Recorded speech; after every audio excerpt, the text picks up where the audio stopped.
Aquí estamos por Conclusión TV, un nuevo envío de nuestro programa semanal.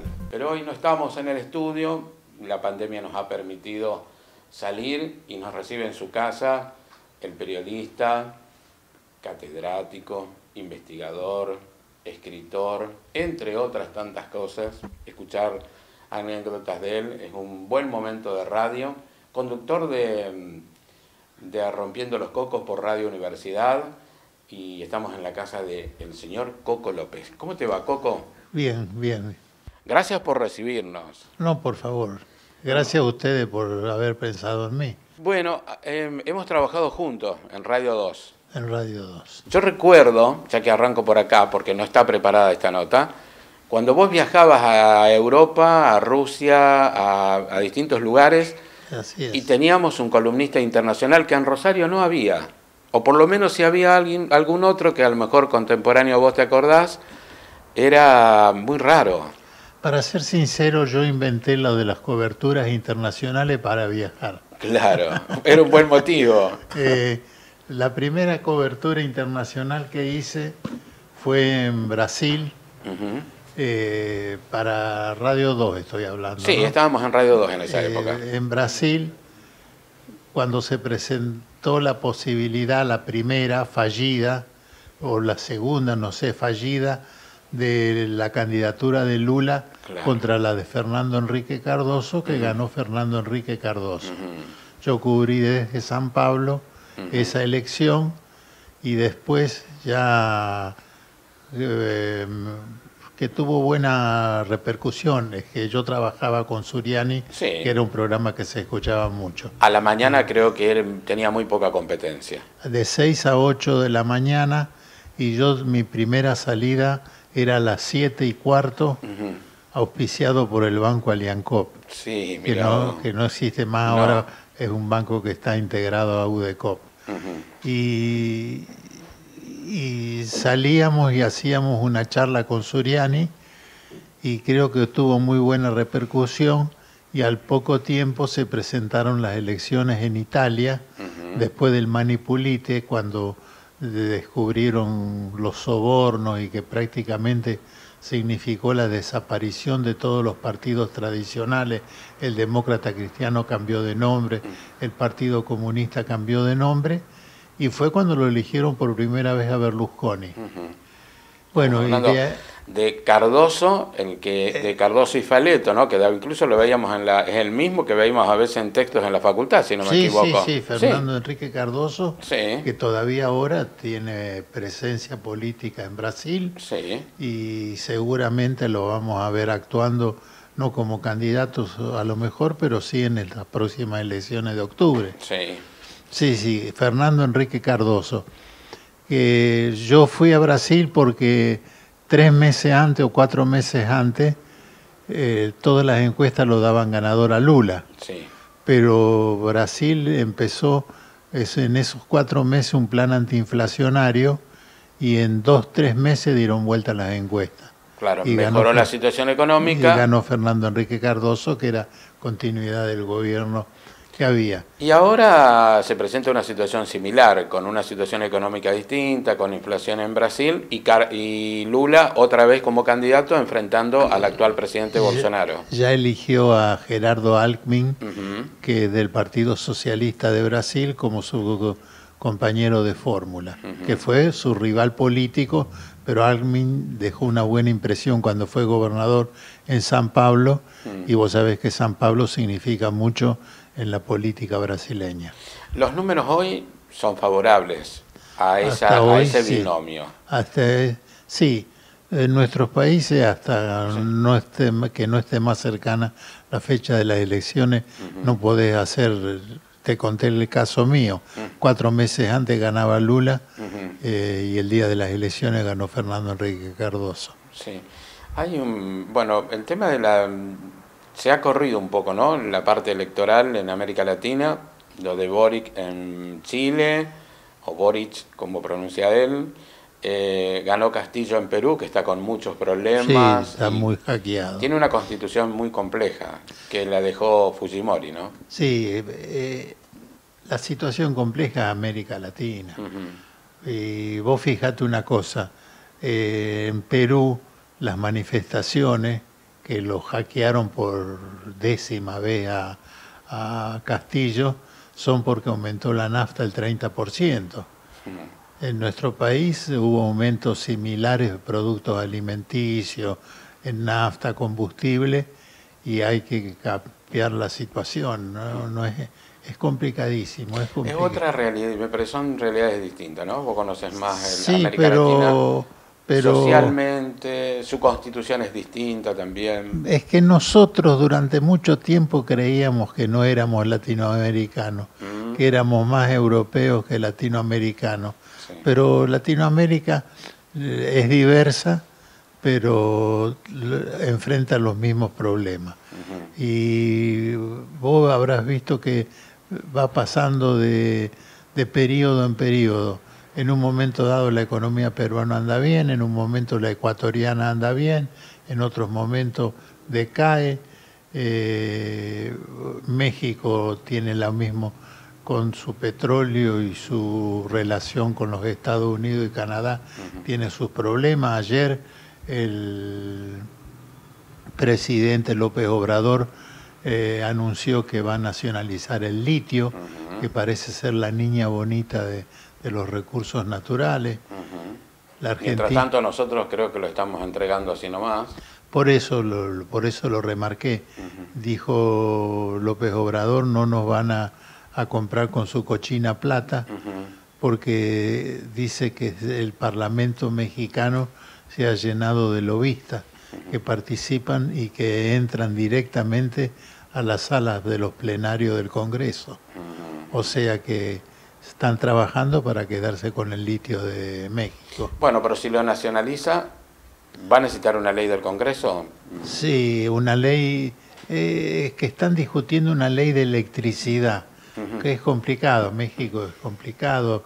Aparte de eso, su relación con Estados Unidos y Canadá complica aún más y no le dio los resultados positivos que ellos pensaban que podía darle. Los otros días, el fin de semana pasado o el otro, hubo una elección hubo un plebiscito. Una revocatoria de poder. Sí. Le preguntaba a la gente si estaba de acuerdo que López Obrador termine su mandato o si estaba de acuerdo que cesara su mandato. La ley establecía que para ser vinculante tenía que votar el 40% del padrón y votó solamente el 18%. De cualquier manera, López Obrador tuvo 15 millones de votos a favor para que termine su mandato. Más del 90%. Que son mandatos de 6 años y no hay reelección. Y el mismo López Obrador se encargó de decir que él no está por la reelección. O sea que no quedara la sensación de que ese plebiscito o referéndum era un paso hacia una reelección, un cambio de constitución. ¿Se está usando el plebiscito acá en América Latina o en Uruguay? Hace poco también para leyes que el gobierno quería aprobar y la oposición no estaba de acuerdo y ganó por un pequeñísimo margen la calle Pou, el presidente. Pero salieron 51 a 49 más o menos. Con lo cual vos te das cuenta lo difícil que va a ser el camino a aprobar esas leyes. Claro. Porque por más que el pueblo se haya manifestado 51 a 49 a favor, después cuando eso viene en la discusión parlamentaria, no sabes bien cómo termina. Como dice Carlos Heller siempre, ahí hay que contar los porotos, ya no es lo mismo. No, aparte de eso, evidentemente, nosotros que hablamos mucho de la grieta, demuestra que Uruguay también es un país partido al medio prácticamente. Estamos recorriendo por casualidad América Latina. También Ecuador mencionaste con una situación particular porque volvió a ganar el sector más de derecha.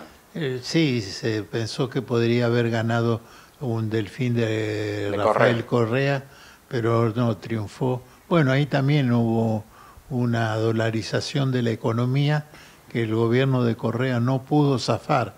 Es interesante analizar lo que aconteció en Perú, teniendo en cuenta que en nuestro país aparecieron algunas voces hablando de la dolarización de la economía argentina. La dolarización requiere de recursos para sostenerse. Tener Es una convertibilidad encubierta, ¿no? Tener muchos dólares. Exacto. Para hacer frente a los que van a demandar dólares en cambio de sus pesos. Y sí, pero eso está preanunciando una gran devaluación. A mí me parece que eso no va a ocurrir en la Argentina. No hay... No, la propuesta no tuvo, tuvo efectos mediáticos, porque hablar de dolarización en un momento en donde hay la inflación que hay en la Argentina siempre es atrayente. Fíjate que ahora, en estos días, aparecieron de nuevo Cavallo y Machinea explicando cómo combatir la inflación. Justo ellos. No, ni creo yo, cara dura total. Sí, no. Hubo también la recuperación de la democracia en Bolivia y hace poco nos visitó el presidente también, ¿no? Haciendo un acuerdo para resolver el tema del gas. Siempre defendiendo los derechos bolivianos, porque ahora vamos a pagar más caro el gas, porque ellos tenían un acuerdo con Brasil. Brasil ha mejorado mucho la generación hidroeléctrica, no necesita tanto gas boliviano y el gas que le sobra a Brasil va a venir a la Argentina, pero con un contrato nuevo, o sea, con otras condiciones, y va a ser más caro que el que le compramos normalmente, los 10 millones de BTU que le compramos a Bolivia desde hace años. Pero más barato que lo que nos puede venir de Rusia, que ahora no va a poder venir.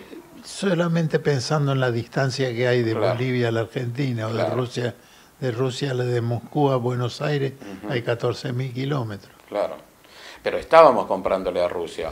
Pero gas licuado, gas que ese hay que seguir comprando. Ese tiene un proceso luego acá, que lo transforman acá, ¿no? Va a ser muy complicado el tema de las tarifas de gas.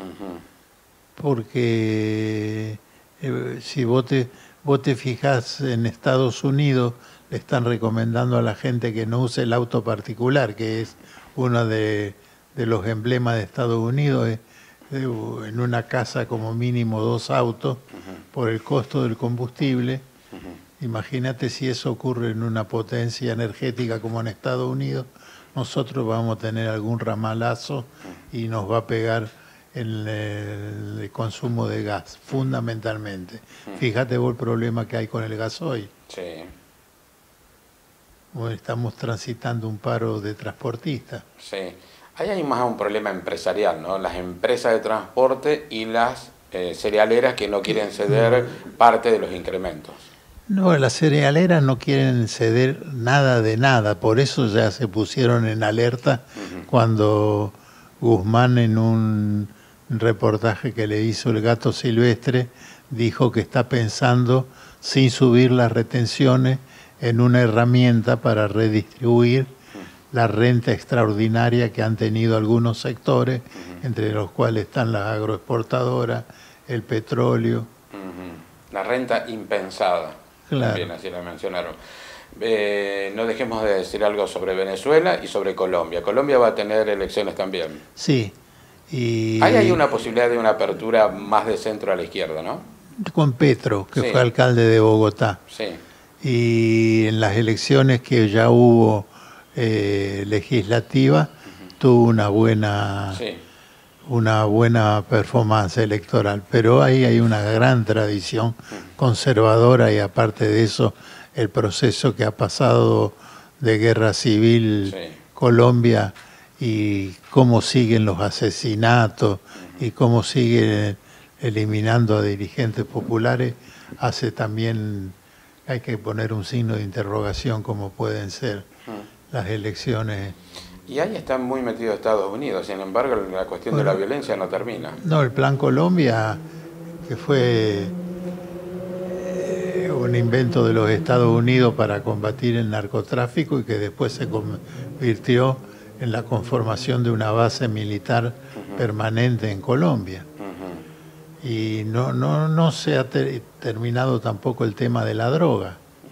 Y está el ejército de los Estados Unidos.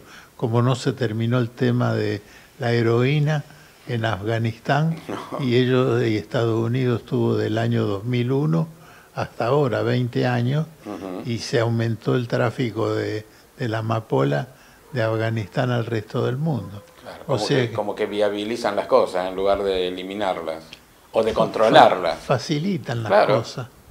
Eso, los números cantan eso. Vos me preguntabas de Venezuela. De Venezuela. Venezuela está luchando para enderezar un problema económico que evidentemente tiene mucho que ver el bloqueo y alguna falla propia. En este marco de la guerra ruso-ucraniana, Estados Unidos intentó y creo que va a tener éxito en un diálogo con el gobierno venezolano pensando en el petróleo venezolano, especialmente cuando la crisis hizo que en una semana o dos aumentara el precio del barril. Vamos a Coco López, el periodista, más personal. Después preguntamos de las elecciones en Europa que tenemos. ¿Has vivido en Rusia? 4 años. ¿Qué vodka tenemos que tomar? La más común era una que se llama algo así como Pichinina, que era de la más popular. Sí. Pero después había vodka de distintos precios, de distinta calidad. Había una muy importante que era la vodka Pasolva, que era la vodka del embajador. Pero tenemos acá en la Argentina el vodka que se produce en la Argentina, porque hay. Sí. Es más o menos bueno. No lo probé, honestamente. No, yo tampoco. He tomado algo de afuera. No lo probé. Y en algún trago, solo no lo he tomado. Hasta hace poco, con los valores del dólar, pero no era cara la vodka rusa. ¿Es el mejor vodka, el de Rusia? Los rusos dicen que sí. Ajá. Pero vos decímelo vos que viviste allá. Sí, yo tomaba prácticamente esa.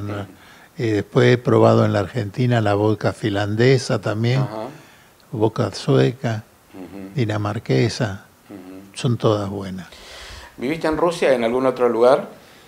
No, viví en Moscú 4 años. 4 años. ¿Y después te volviste a la Argentina? Después volví a la Argentina. ¿Ya eras politólogo cuando viviste en Rusia? Sí, me recibí en diciembre y me fui en julio. Fuiste, si no el mejor promedio, por ahí, ¿no? Fui el mejor promedio. El mejor promedio. ¿De qué año?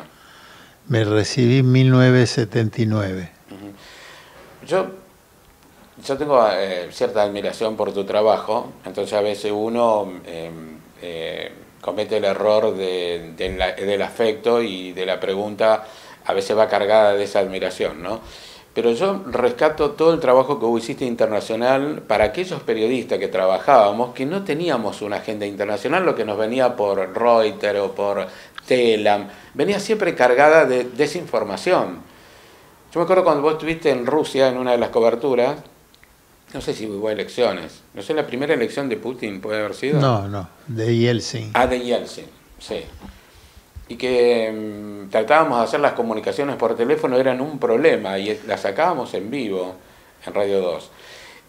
A mí siempre me interesó el tema internacional, pero sabemos que la información internacional está bloqueada, vedada, no nos llega de la manera limpia que nos tendría que llegar. Ese trabajo, no sé si hoy se hace, Pedro Brigger hace algo, ¿no? Viaja también, pero no se hace tantas coberturas internacionales de ese nivel. No, las coberturas internacionales tienen el mismo cariz que tienen las coberturas nacionales. Sí, no hay diferencia. Hay noticias que a vos te parecen importantes y no las encontrás en primera plana. Claro.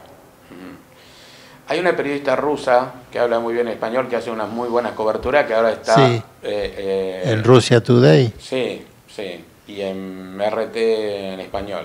RT, Russia Today. Sí, RT Today. Ana, no me acuerdo el nombre. No, yo tampoco. Es muy buena periodista y es recomendable escucharla, porque no solo hace coberturas para Europa, sino para América Latina también. Sí, ese canal es para lengua española. Está en la TV pública.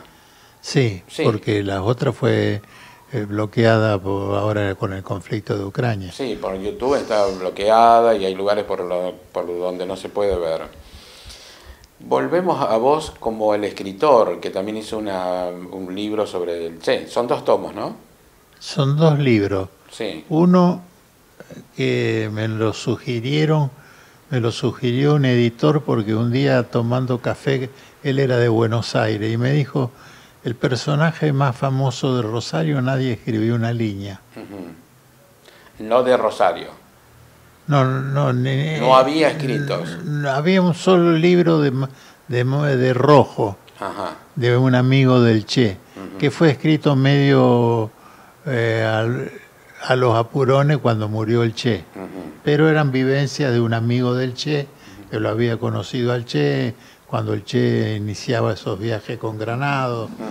Después había otro libro de Gambini, que fue el famoso libro que desató esa que el Che tomó un taxi y el taxista le preguntó al taxista cómo salió Rosario Central y de ahí quedó que era hincha de Central. Que era hincha de Central, lo cual parece, dicen los hermanos, que así era. Yo con los amigos que hablé y los hijos me dijeron que nunca el Che hablaba de fútbol, pero esa es una polémica que no quiero entrar porque me ha traído... Además que es un problema. Amenazas. El negro Fontana Rosa me amenazó una vez. Sí. Mirá que te vamos a mandar el Ministerio de Defensa de la UCAL. Ahí con el doctor Ferrari del Cel. Claro. Con él. ¿Cómo fue? ¿Fuiste a Cuba? ¿Cómo investigaste para escribir sobre el Che? Mucho hay acá, pero poco se sabía de lo que primero había escribí hecho. El Che visto por los amigos, que se llamó Mate y Ron. Ah, sí. Fui a Cuba y yo era corresponsal de Radio Habana y la gente de Radio Habana me preparó una lista de entrevistados de amigos del Che y colaboradores del Che. Ese fue el primer libro.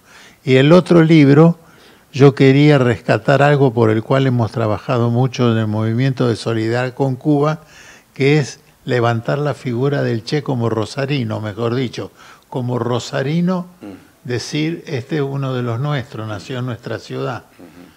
Y entonces se llamó Che el Rosarino. No había en Rosario una visión del Che, era un personaje más. No, escondido. Escondido. Me acuerdo cuando salió una campaña que decía son de Rosario, ponían Libertad Lamarque, Lito Nevia, Fito Páez, que son de Rosario, sí, no cabe la menor son duda. Importantes, todo, y nadie hablaba del Che. Por eso ese editor, que era de Buenos Aires, me propuso escribir un libro sobre el Che, porque no, que era como hacer un viaje, un rosarino que nació en la misma ciudad del Che, que era yo, viajaba a Cuba para hablar con los amigos del Che, que el Che nació en Cuba, como Che. Claro, como Che, porque era una forma de decir de los argentinos que allá la tomaron como, por eso el apelativo del Che. ¿Y te has reunido con Fidel? ¿Lo has entrevistado? Sí, lo entrevisté con motivo de un seminario de periodistas latinoamericanos que Fidel planteó el tema de la batalla de las ideas, pero fue una entrevista por asalto. ¿Cómo es eso? Estábamos siempre, yo estuve varias veces con Fidel, pero él siempre en el escenario. Lejos. Y yo en la platea. Pero esta vez nos reunimos en una sala que estábamos todos a la misma altura, él en un escritorio un poquito más alto como las plataformas que hay en las escuelas. Claro, en las universidades. Entonces hacíamos descanso para ir a tomar café, para ir al baño, y cuando salía el Fidel lo rodeaban todos los periodistas, todo. Y yo diagramé que abordarlo cuando él se dirigía a su asiento. Yo del otro lado hay una foto, del otro lado del escritorio, porque era justo el aniversario de la muerte del Che. Y le grito, comandante, comandante, soy de Rosario, hoy es un aniversario del Che. Y él caminaba hacia la silla, se da vuelta, ¿de dónde eres? De Rosario. Pero fíjate que hoy leyendo el periódico me acordé que era el día, porque el Grama había publicado el aniversario de la muerte, y se ve que tenía ganas de hablar, porque el que cortó la conversación del susto que tenía era yo. Hablé un ratito con él, ese día se había iniciado la invasión a Afganistán, y lo entrevisté al Che, a Raúl Castro también. Con Raúl Castro tuve oportunidad de conversar más porque Santa Fe participó en una feria del libro durante el gobierno de Jorge Obey, y llevaron una gigantografía que representa el departamento que es la casa del Che, que está en calle Entre Ríos. Y Raúl Castro quería conocer esa representación. Y fue, y Obey me pidió que lo acompañara, y entonces hubo preguntas sobre el Che, sobre porque Raúl estaba confundido con la casa de Altagracia, claro, que está convertida en museo. Sí, eso sí. Hay una foto acá en tu casa, de la cual después vamos a mostrar, de tu participación en el Rosariazo. En el Rosariazo. Estás con la bandera. Esa es una bandera que estaba en la sede de la asociación bancaria. Y el Rosariazo se inició con varias marchas que quisieron llegar hasta calle Córdoba y Corriente, que era donde lo mataron al estudiante Bello, y fueron disueltas por la policía. Pero no nos fuimos la gente no se fue a la casa, se quedó rondando, dando vueltas. Y a mí se me ocurrió sacar la bandera, y entonces atrás de la bandera, medio como una guía. Empezamos por calle Córdoba, por calle Corrientes, perdón, para ir hasta la Bolsa de Comercio, ida y vuelta. Y en esa ida, la foto esa está tomada a media cuadra de la Bolsa de Comercio, que finalmente la policía se quedó sin agua, sin nada, y retrocedió, y llegamos hasta LT8, entramos a LT8, LT8 estaba transmitiendo en cadena un partido internacional, y después cuando ya llegamos a la Plaza San Martín dijimos que era peligroso porque estaba la jefatura funcionando en esa época ahí. ¿Tu actividad periodística lleva cuántos años? Y yo empecé, lo mío fue al revés, yo empecé haciendo textos políticos, como en la Comisión de Propaganda del Partido Comunista. Me recibí en la facultad y me propusieron ir a trabajar a la Unión Soviética. En la Unión Soviética empecé al revés, porque muchos hacen toda una carrera hasta que llegan a viajar al exterior. Yo empecé viajando al exterior, y ahí hice Radio Moscú en español, La Semana Argentina se llamaba el programa, y era corresponsal, pero yo era corresponsal de temas que interesaban en la Argentina. Los temas de la gran política mundial, eso llegaba por la agencia TAS. A mí me interesaba, la primera vez que hice un reportaje para la Argentina fue a Jaime Torres. Jaime Torres. En la Plaza de los Rojos nos sacamos una foto con Jaime Torres. O sea, a mí me interesaba si venía un equipo de fútbol de la Argentina, si viajaban artistas soviéticos a Buenos Aires, que en esa época viajaban mucho. ¿Te sirvió el hecho de haber vuelto ya como alguien que ha tenido un recorrido internacional? Sí, me sirvió para los temas internacionales, que para nosotros éramos... Me acuerdo que vino el jefe de internacionales de Clarín, que era Alonso, y me preguntó, ¿a vos te parece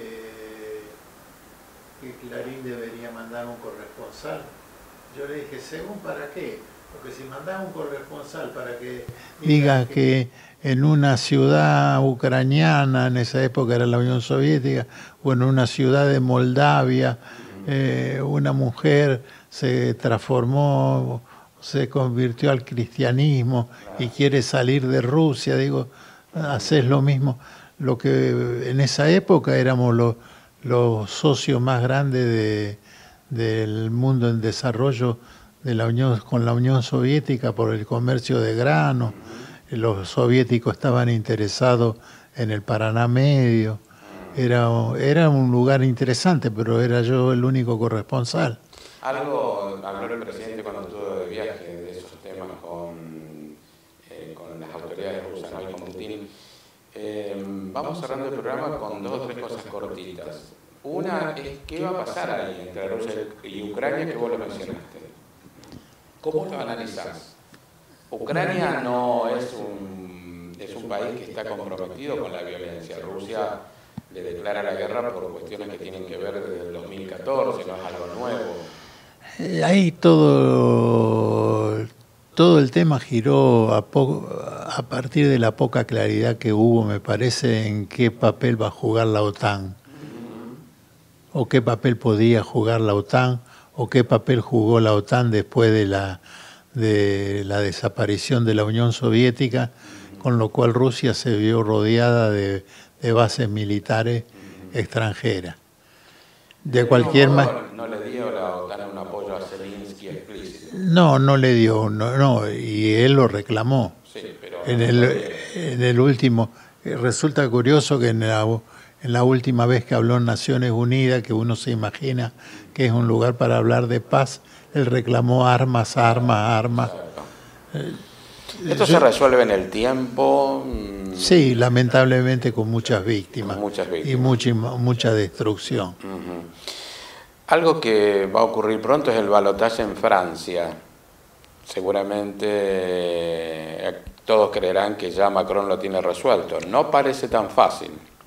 No hay mucha diferencia entre Macron y se habló mucho de Marine Le Pen, la candidata de la ultraderecha, pero se habló poco de Seymour, que obtuvo casi el 10% de los votos y que también es un candidato a la derecha de la ultraderecha. A la derecha de ultra. Se puede ser, sí, un antiislamista, xenófobo, sí, racista, muchos lo tratan directamente de nazi. Bueno, y Macron está proponiendo medidas económicas que a la gente no convence. En cambio, Marine Le Pen está proponiendo cuidar lo nacional, un poco con el discurso similar al que tenía Trump.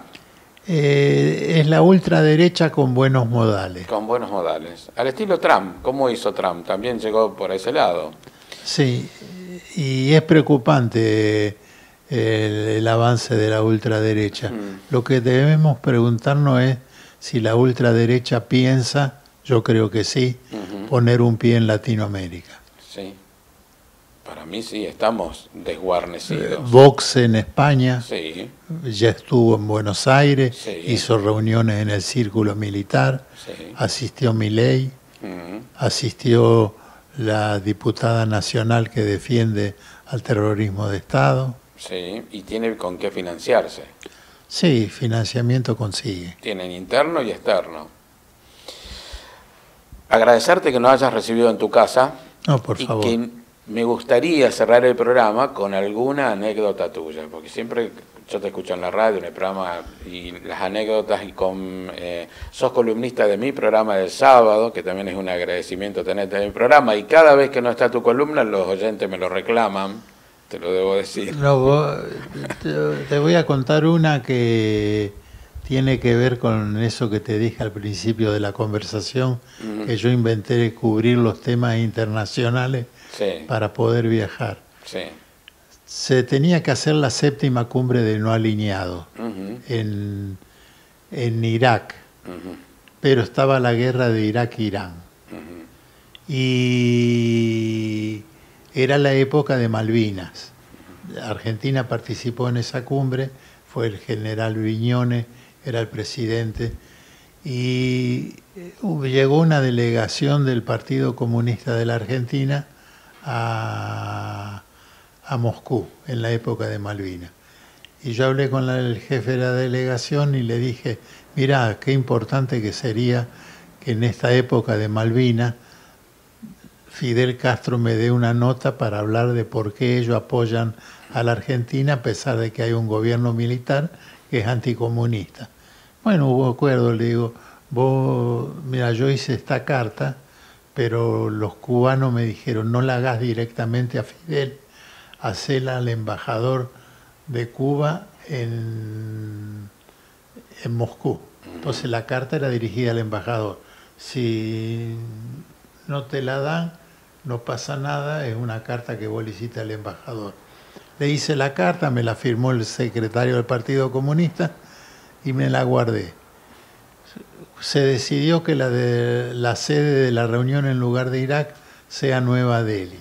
Entonces fui a la agencia para la cual yo trabajaba en Moscú y le dije, qué bueno que sería ir, y le dije, porque le pedí a Fidel una entrevista y a lo mejor me la da en Nueva Delhi. Y vos, pero ¿cómo le pediste? Entonces le mostré la carta. Ah, bueno, me financiaron el viaje, me dieron los viáticos y así me fue 15 días a la India. A la India. A cubrir la 7ª cumbre de no alineado. ¿Esa cumbre no se hizo más? Sí, lo que pasa es que se perdió fuerza el movimiento. Perdió fuerza el en movimiento. esa época, fíjate vos que el presidente del no alineado era Fidel, sí. Y en Nueva Delhi le entregó el mando a Indira Gandhi. Claro. 2 figuras mundiales. Claro. Gracias, Coco. No, gracias a ustedes. Podríamos seguir hablando mucho tiempo, pero viste que el formato no nos permite más. Pero gracias por recibirlo en tu casa, gracias por las anécdotas, te escucho en el programa. Ahí es un buen entretenimiento con Diego Añaños y con Analía Provenzal. Analía Provenzal. Es el programa que estaba a la mañana y que hace ya algunos años está a la tarde. Así es. Gracias nuevamente. No, gracias a ustedes, muy amable. Por favor. Bueno, una linda charla con Coco, verdad que a mí me place mucho las veces que lo he entrevistado, alguna vez para una revista, en esta oportunidad para las cámaras de conclusión, y la hemos pasado más que bien. Ahora nos haremos unas fotos juntos para promocionar el programa. Hasta la próxima.